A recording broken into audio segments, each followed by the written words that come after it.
Hello साथियों, नमस्कार। मैं प्रीति तिवारी प्रीति एकेडमी में आप सभी का बहुत बहुत स्वागत करती हूँ। साथियों, आपका 30 क्वेश्चन हो गया था, आज 31वां क्वेश्चन है। तो और मैं वीडियो बना के डालती रहूँगी। अगर ये वीडियो आप लोग को पसंद आएगा तो लाइक सब्सक्राइब शेयर ज़रूर करिएगा और कमेंट में बताइएगा कि वीडियो कैसा लगा। ये प्रैक्टिस सेट है और सोशियोलॉजी पीजीटी के लिए है।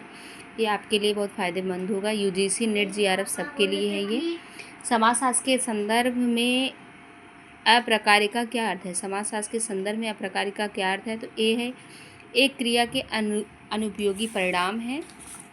फिर आपका दूसरा है एक क्रिया के दुष्परिणाम है। फिर आपका तीसरा है एक क्रिया के अनेक परिणाम है। डी है आपका एक क्रिया के अप्रासंगिक परिणाम है। तो राइट आंसर आपका कौन सा होगा? राइट आंसर होगा आपका बी, एक क्रिया के दुष्परिणाम है। क्या है? एक क्रिया के दुष्परिणाम है। मर्टन के अनुसार अप्रकार एक निरीक्षित परिणाम है जो सामाजिक व्यवस्था के अनुकूल या सामंजस्य को कम कर देते हैं। ये उद्देश्य की पूर्ति में बाधक होते हैं। क्वेश्चन नंबर 32 है, निम्न में से किसने भारतीय संदर्भ में संस्कृति एवं व्यक्तित्व को समझने के लिए अपने परिप्रेक्ष्य को मार्क्सवादी परिप्रेक्ष्य का नाम दिया है? मतलब कौन से ऐसे विद्वान हैं जिन्होंने मार्क्सवादी परिप्रेक्ष्य का नाम दिया किसको? संस्कृति एवं व्यक्तित्व को समझने के लिए। तो AR देसाई कौन सा राइट आंसर है? ए आपका राइट आंसर है। मार्क्सवादी विचारधारा के प्रति आजन्म प्रतिबद्ध रहे भारतीय समाजशास्त्री AR देसाई की गणना बम्बई विश्वविद्यालय के प्रथम पंक्ति और देश के अग्रणी समाजशास्त्रियों में की जाती है। किसका नाम? AR देसाई का। उन्होंने भारतीय संदर्भ में संस्कृति एवं व्यक्तित्व को समझने के लिए अपने परिप्रेक्ष्य को मार्क्सवादी परिप्रेक्ष्य का नाम दिया है। क्वेश्चन नंबर 33 है, किसका कथन है कि सामाजिक मानव विज्ञान तुलनात्मक विज्ञान है? किसने कहा है सामाजिक मानव विज्ञान जो है तुलनात्मक विज्ञान है? तो रेडक्लिफ ब्राउन ने कहा है। किसने कहा है? रेडक्लिफ ब्राउन ने कहा है। रेडक्लिफ ब्राउन सामाजिक मानव शास्त्र के प्रमुख संस्थापकों में से रहे हैं। दुर्खिम की भांति ब्राउन ने भी समाज की संरचना और विभिन्न संस्थाओं के प्रकारों की महत्ता पर बल दिया है। क्वेश्चन नंबर 34 है, भारत कि किसी एक राज्य में बाल मृत्यु दर उस राज्य की महिलाओं की प्रतिशत साक्षरता दर से प्रभावित हुई लगती है। उपरोक्त कथन में स्वतंत्र चर क्या है? तो स्वतंत्र चर क्या है? राज्य। स्वतंत्र चर कौन सा है? राज्य है। वह चर जिसका किसी तर्क अथवा किसी से कोई लेना देना नहीं होता है स्वतंत्र चर कहा। जिससे किसी का किसी से कोई लेना देना नहीं होता है तो वह स्वतंत्र चर कहलाता है। जैसे उपरोक्त कथन में बाल मृत्यु दर का कारण महिलाओं की निरक्षरता है तथा महिलाओं की प्रतिशत दर भी बाल मृत्यु दर को प्रभावित करती है।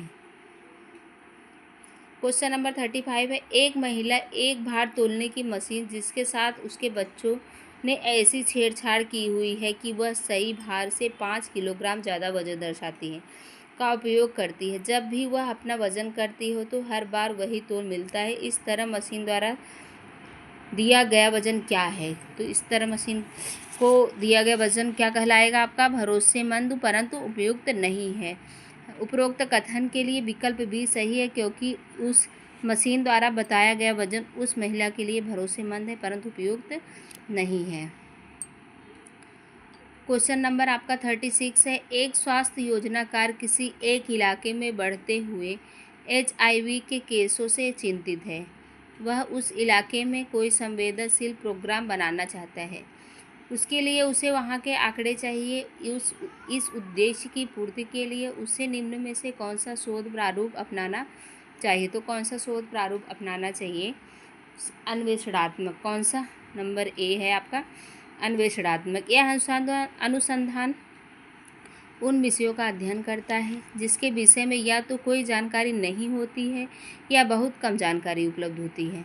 सामान्यतः इस प्रकार का अनुसंधान गुणात्मक होता है जो कि प्राकल्पना निर्माण या प्राकल्पनाओं और सिद्धांतों के परीक्षण में लाभदायक होते हैं।